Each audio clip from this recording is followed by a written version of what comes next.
AI nkanija ya Vera Kamtukule anthu ndithu anadiga kufukula koma apeza kuti pali video yomwe imayenda mu 2020 yomwe iwo amavina chifukwa choti anasankhidwa kukhala nduna ina wake. Ndino zikusenza kuti mu 2020 yayi amavina kumene kukondwerera za zimene zizi and amavina ndi azinzawo a MCP. Ndi Gerald Chawezi tikumudziwa kaleso anayika comment yokuti zitheka bwanji mumalandira bwanji munthu oti analikale komweko. Ndi guys, thanks.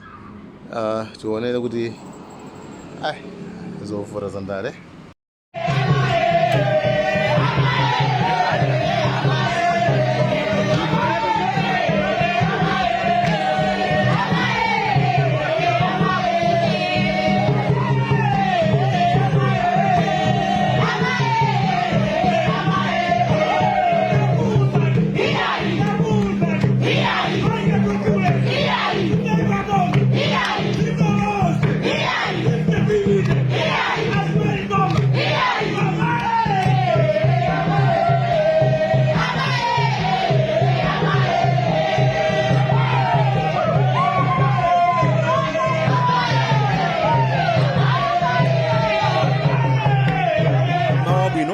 Timafuna tingomva kwa inu akuti mwalo watu chipani cha MCP. Ego basi sana nami Ndicho ndithu.